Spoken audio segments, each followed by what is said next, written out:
Welcome to Global Development Interrupted. My name is Leah Petit. And if you have ever wondered what global development did for the world and for the United States, then you are in the right place.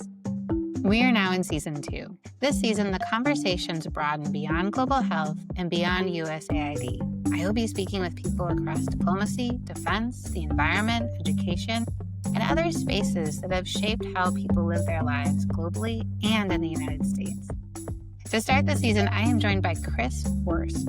Chris is a former Foreign Service officer with the U.S. Department of State, also just known as State, and the creator and host of the podcast SoftPower, Ful Stories. In this episode, we talk about the 3 Ds: diplomacy, development, and defense, and how they work together in practice. We also get into why storytelling matters, what soft power actually looks like on the ground, and yes, why elephants do not like spicy peppers. It is a wide-ranging conversation that brings policy down to the human level, and I think it sets the tone for where this season is headed. So let's get into it, and let's meet Chris. Chris, welcome to Global Development Interrupted. Well, thank you. Happy to be here. I'm happy that we have connected because you also have a podcast. Do you want to tell us what that podcast is about? Sure. It's called SoftPower, Ful Stories. And I think that you and I actually had very similar motivations in the kind of genesis of our podcasts. But I was a Foreign Service officer, and I did a podcast about international exchanges and the importance of international exchanges using stories and kind of first-person narratives. And so when all of this stuff started happening in the weeks following the inauguration, I really was scrambling to figure out what I could do, because I just couldn't sit on the sidelines and watch, what was happening to my colleagues and former colleagues.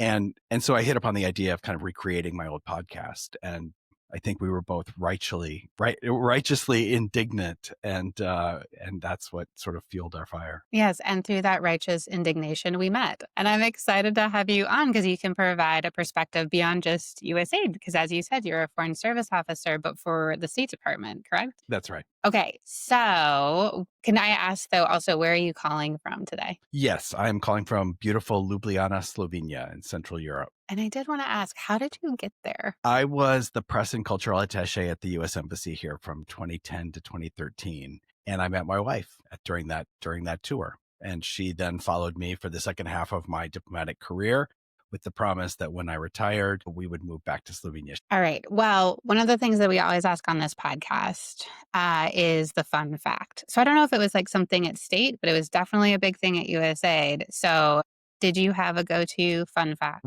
This was not a thing at State. So I've only learned about this through your podcast. And so what I've learned is that there's the fun fact, but then there's the humble brag that goes along with the fun fact. And I just thought I would just eschew the humble brag and go to like the shameless brag. Can you do that? Oh yeah, shameless. Be shameless. But I think I was thinking of like, who can I brag that I met? Because I've met like many of my heroes, but I've met Prince, and Prince is like a god. So that's my fun fact. That's a fun fact. How did you meet Prince? Well, the first time I met him, and this is going to sound like even more of a brag, but I was a host at a barbecue joint in Minneapolis that was super popular. And it was the same time that Janet Jackson was recording her first album with guys named Jimmy Jam and Terry Lewis. And so they were in the back room, and we knew Prince was coming, and I opened the door, and there he was standing in a baby blue jumpsuit, one piece with pearls, and all alone, no bodyguard. And I said, "Oh, just follow me. I know exactly where you're going."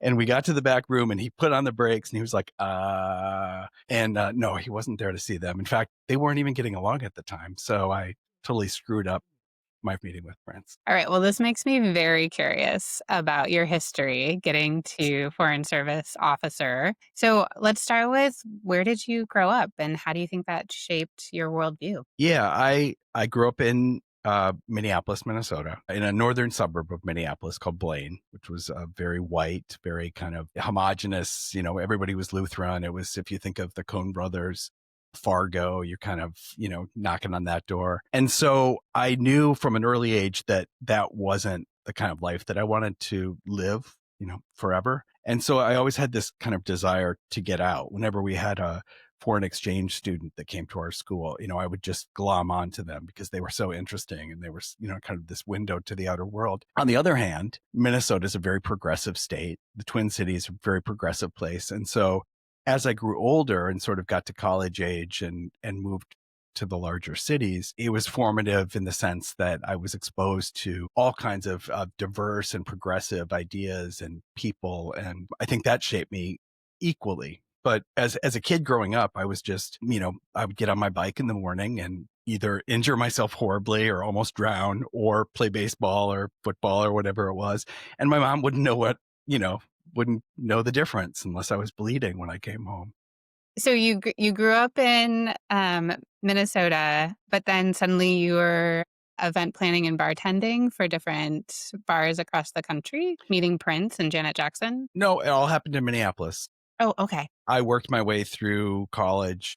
Well, I took a long time getting through college, like 7 years, because I tended to take quarters off and go travel. I loved to travel. And I financed both my college and my travel by waiting tables, working catering, doing bartending, all of that kind of stuff. And still think that one of the keys to my success as a diplomat and in life was that experience as much as it was university itself. The travel or customer service? Both. I think it's just meeting so many diverse people. It's working in high pressure situations. It's problem solving on your feet, but it's just the people aspect, especially if I was waiting tables or bartending and just had these fascinating, I worked in a high end hotel in Minneapolis. And so we had really, really interesting and diverse people that came through the hotel all the time. And, yeah, it was just a great education for me. I was always challenging myself to keep up with these conversations with people. I completely agree around customer service. I think everyone should do it so that they understand just the amazing people you can meet, but also how to work with and deal with very difficult people as well, as I think is a skill. Absolutely. And the ruder and maybe more terse you were, if you were efficient, the larger the tip.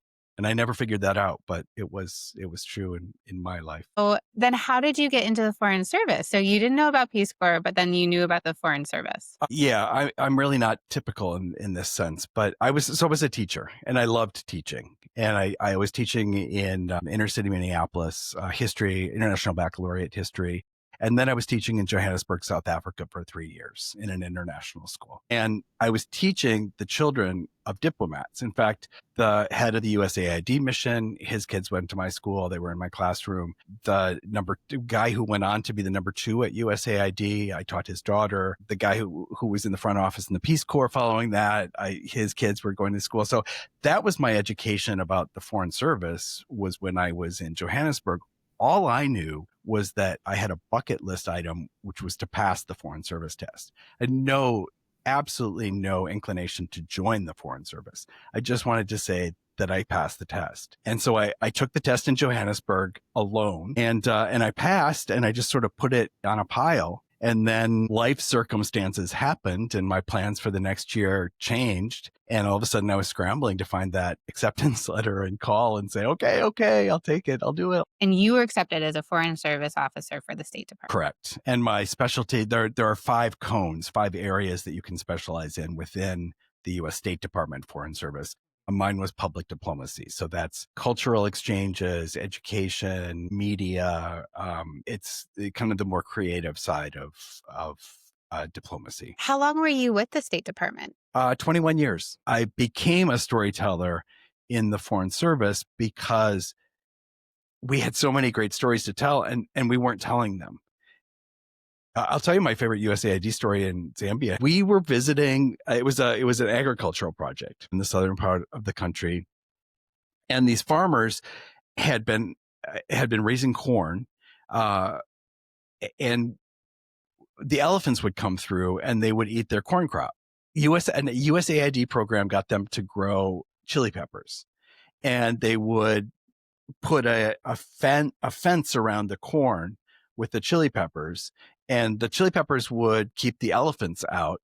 And then they had a deal with McElhaney, and they became Tabasco. They were providing the chili peppers for Tabasco in the United States. And I just thought that was the greatest story because it was so simple, but it was so ground level. You've got corn, you've got chilies, you've got elephants, work it out. And then the upshot was they were making money from selling their chilies to the United States. The United States was getting great chilies.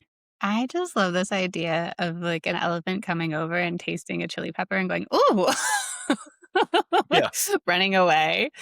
But yes, I love the creative thinking of just, well, okay, let's Yeah. put chili peppers and see what the elephants do. The other thing I wanted to ask you about, we've talked a little bit beforehand, but you were on the ground or involved in both the 2004 tsunami that hit Asia as well as the 2005 Pakistan earthquake, which were both big moments in development. One, because I think it got so much world attention. And then just in the way the US government reacted and the coordination across agencies. And so, can you talk a little about what you were seeing with the tsunami and if you also saw something similar or different with Pakistan? There's a quick, slightly humorous story with the tsunami because there was nothing humorous about the tsunami. But I was in the consulate in Chennai in southern India, and the tsunami hit Chennai directly. The consulate was about a mile from the sea, and I was the duty officer. The duty officer is the person who has the telephone after hours and on weekends. So if there's an emergency with a US citizen, if someone loses their passport, gets their backpack stolen, the call gets patched through to the duty officer. But we were a lock and leave facility, which meant that we didn't have Marine guards 24 hours a day. At a certain point in the day, we would lock up the consulate. And I don't know if they still have those. But so I was home on an elliptical machine watching some sports, probably ESPN on TV. And I got a call from the security guards at the consulate. And they said, "Sir, there's been a little water inland, but everything's okay." And I was like, "Okay, well, thanks for calling." It didn't occur to me that it was water from the sea and that it was a mile inland. So like 5 minutes later, the Ops Center is the State Department sort of command center where they monitor 24 hours a day, everything that's going on in the world. If there's a crisis, if there's a hijacking, if there's a crash, if there's anything. So I get this call and said, "This is the Ops Center. What is the situation in Chennai?" And I said, "Well, there's been a little water inland, but everything's okay." And they said, "Maybe turn on CNN and get back to us." So that was my kind of dubious beginnings. I was the deputy public affairs officer. It was two Americans in the consulate for a territory with 250 million people in southern India. And my boss was, for whatever reason, not available, just not picking up. And so I became the de facto tsunami guy. I mean, maybe he heard it was just a little water. That's right. It's just a little water. It's fine. So I became the press lead then for the tsunami and followed, stayed in that role for my time there. It was, as you said, the outpouring from the world was unprecedented. I think the amount of money raised around the world, for tsunami relief was far and away the greatest sum ever gathered. USAID was very, very involved. And our region, the southern part of India, was the region that was hardest hit. And there was a really horrible situation where entire fishing villages were washed away and people's lives were just devastated. And the thing that really impressed me in the projects that USAID was working on, they came in with this attitude of not that we're going to rebuild, but we're going to improve. Like we're not going to recreate a fishing village that can be wiped out by another tsunami. We're going to try to create opportunities for people in these places to have different kinds of work. And so one of the things they did was to help create these weather stations that were trained the local people, especially women, to monitor and what kind of captain these weather stations. Water projects were huge. But this whole idea was we're not going to just try to help people replace what they had. We really want to take this as an opportunity for the people who survived this cataclysm to improve their lives. It was because of the work that I did on the tsunami that I was plucked from Chennai and sent to Islamabad, which was kind of the base for the operations, because the earthquake had happened in the Hindu Kush Mountains in Kashmir. And the mountaintop villages were, in many cases, just razed. And it was impossible to get there. I mean, you could not get to them by ground. And so it was these Chinook helicopters that were flying from the US military, and they were flying tirelessly. I mean, they were just, they would get somewhere and finish their mission, come back, refuel, go out again. And they were landing on these little tiny strips. They had a white H on them for helicopter, meaning that they were a helicopter landing zone. But if you saw them, you would have vertigo because they were just precarious ledges on these sheer drop cliffs. And it was USAID, DOD, the Department of Defense, the military, people who were running NGOs, State Department, me. I was bringing foreign correspondents up to see the work that was going on, but they would only get on the helicopter if there was space. So they would first put tents and medicine and food and relief supplies. And then if there was a room for one or two bodies, they would squeeze somebody in and we would go. And it was just constant. Just this constant churn. There's another story from that same village, and it's the woman from USAID who was the ranking person on that trip. And she and I were the only Americans except for the military crew.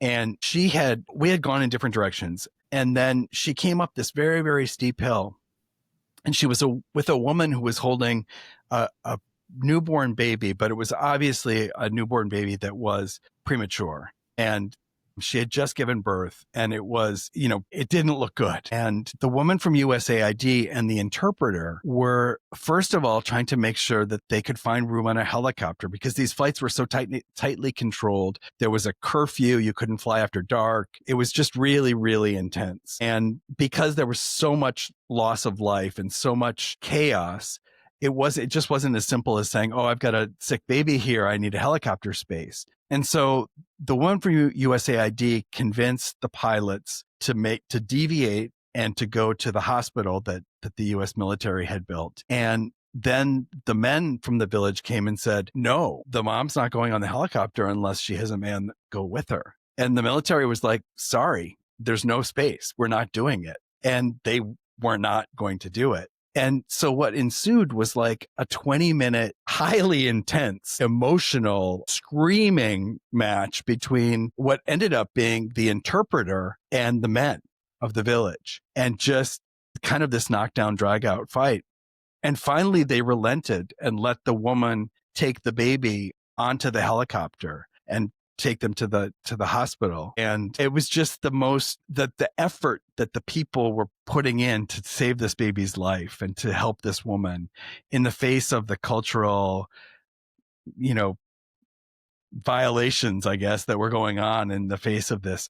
It was so intense and so, it had a happy ending, but it was just one of these moments. USAID was not assigning someone to go argue and have the most intense day of her life fighting for this woman's baby, but it was just, that's what people were doing. And it was the US military, it was the diplomats, it was, the 3Ds, right?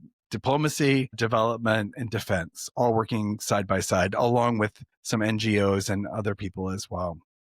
Really intense. Were the NGOs funded then through these different agencies, USA, Department of Defense, and state? I would imagine so in many cases, but there was also international. So the International Red Cross was there. I think it's at a certain point, many of these agencies or these groups overlap, but there were also, kind of the USAID equivalents from other countries that were on the scene in some cases as well. But it was definitely a US led operation. And from what I understand, it really kind of became the template for which future disaster relief efforts were crafted, because it was no one group could have done it without the other groups. Yeah. So, I think what you're bringing up is a really good point about each agency had their role and their expertise. What do you think now as we see USAID was subsumed by State Department? Do you see weaknesses in that? Do you see strengths in that? I mean, I think it's kind of a misnomer to say it was subsumed, because it would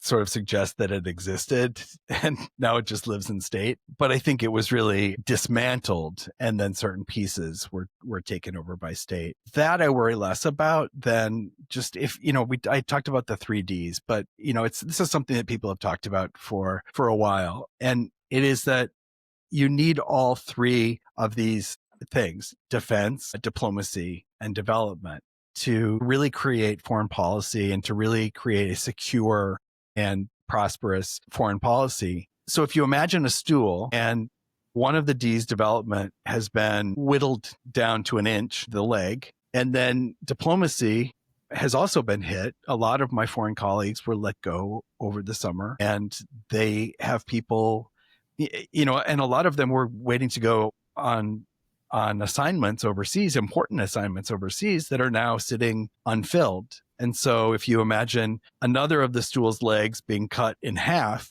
try sitting in that stool. It's not going to work. And so, I think that I have seen my military colleagues from the Department of Defense do heroic work in the face of these disasters, and they're good people. But I don't think that they have the expertise, and I think they would be the first to tell you that they don't have the expertise when it comes to diplomacy or development. And what was it, General Mattis's, you can cut the diplomats, but I'll need more money for bullets. But that was kind of my lesson working in the tsunami and working in the earthquake in Pakistan. Everybody has a role in these things, and everyone's role is vital, and they're all different. And some may be more kind of black and white and more apparent and more in your face. But that doesn't mean that all of these people aren't doing very, very important things. And the ripple effects of those things are not always obvious, and they're not always easily measured. And that gets me to my last, thing about the US government that really drove me crazy, was just in public diplomacy, in these kind of soft power programs, it's really difficult to always measure the effectiveness of them. You may know absolutely in your heart that something is important and that it will have a good positive effect in the long run, but you may not be able to articulate exactly what that is. And I think that in the same way that we can't always tell our story back home to the people that in the United States, this concentration on measuring everything and being able to say, well, this happened, so then this must happen, really didn't do us any favors in the long term. I always enjoy the point that was made by one of my professors around quantitative research, which is numbers. You can measure things, like specific things, but then how do you measure love? How do you Right. quantify love?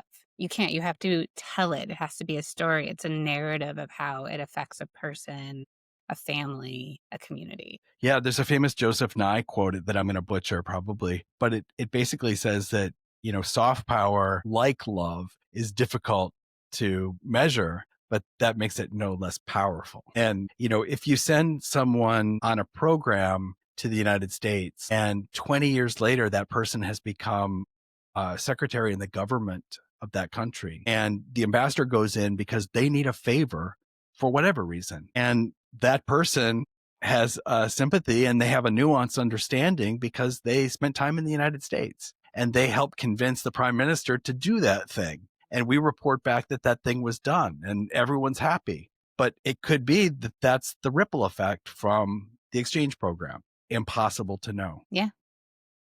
I also think when reflecting on your stool example and the different pegs for the stool, when you cut off the other legs, you're really also weakening that last standing leg, which is the Department of Defense, and putting a lot of our military at more risk and putting them more in danger because you've removed the support mechanisms around them. I say in my podcast that, we need friends are important to have. You need friends everywhere. No matter if you're a huge country or a small country, you need to have friends out there.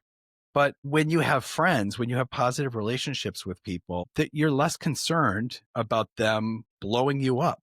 You're less concerned about them flying a plane into a building. And so to pull back and to really disengage, it's not sustainable, in my opinion, to be disengaged with the rest of the world. It just doesn't work. It doesn't work in the long run, but I don't even think it works in the short run. But it just creates, as General Mattis said, it just creates a need for more bullets or more walls or more, and that snowballs and never ends in a good place. Right? Violence begets violence. You just said in 3 words what I said in 10,000. So thank you. So is that something that worries you the most when you look at the world today, is just the withdrawal of the United States from the global discourse? Personally, having spent 20 years of my life trying to make friends and trying to create mutual understanding, I mean, it's just the worst kind of kick in the gut when you see a post on Facebook from the Department of State and you're like, oh my goodness, like I would have gotten killed if I posted that. That is just not how we do things. Yeah, I do worry about our seating our place in the world. Just to see us pull back and to see then other countries like Russia or China or India really step up their soft power efforts and really understand that there's an opportunity for them in the vacuum that's created, in the United States. Look, when I was in Zambia, I saw what the Chinese were doing.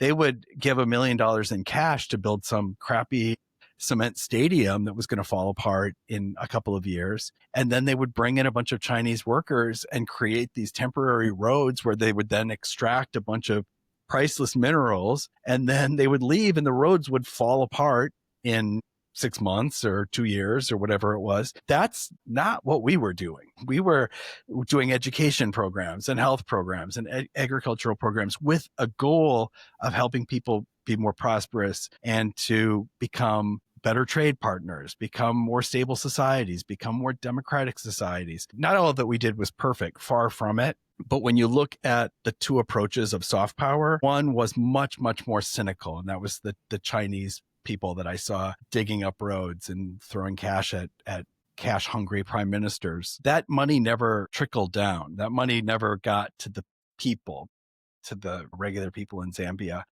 Whereas the programs that we did were designed for the people in Zambia. And they weren't perfect, but they were pretty inspiring oftentimes. And that troubles me. From this point, what do you think rebuilding looks like? What does it look like for the United States to come back from this huge hole? Boy, that's a tough question. I think that the States, one of the pleasures that I've had in the course of doing my podcast is getting to talk to and meet so many people who over the course of the last 6 decades have done a small piece, all of which becomes this huge tapestry of the soft power work that we did. And it's really inspiring in that way. And so to know that we have such a legacy, I really do think that the US is seen by so many as this great beacon. And I hope that we can retain that, because I do think that we have a lot of goodwill from a lot of years of doing good work. But people forget over time if you're not there. And so that worries me. I guess I cling to the idea that this is not a sustainable position to be in, to be disengaged. But I can't tell you, I mean, I think that we need to rebuild back in local, sustainable ways. And I think that will require a lot of really smart people. And it will require the US government working with other smart people to put those things together. But that it can't be a top down thing. It has to be something that's done in concert with local groups. And I think that we can do it. I like that positivity. If there's one thing that you hope people get from this podcast episode, what is it? I'll go back to the stories. I mean, I think that the amount of work that I've been lucky, fortunate enough to see put in practice. And this was not me doing any of the work. It was just being lucky enough to show up and see, somebody's fish farming project or somebody's solar oven project or, what it was, the education projects that I saw. It was just so much good work, but also the people were so dedicated.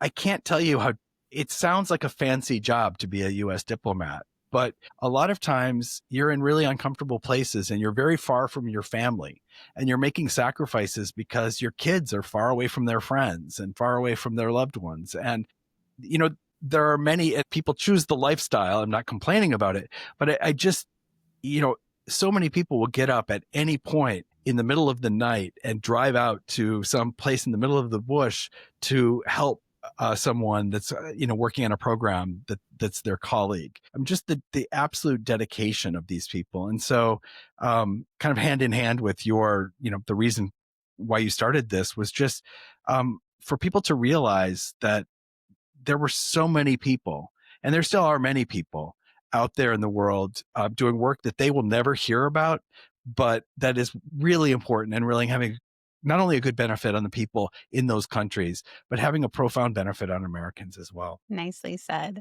So, can you tell us if we want to hear more stories from your podcast, where can we find them? Anywhere you get your podcasts, soft, powerful. It's SoftPower / Ful Stories, softpowerfulstories.org. Look Great. for the episode with Leah Petit. I hear it's great. Yeah, it's an amazing episode.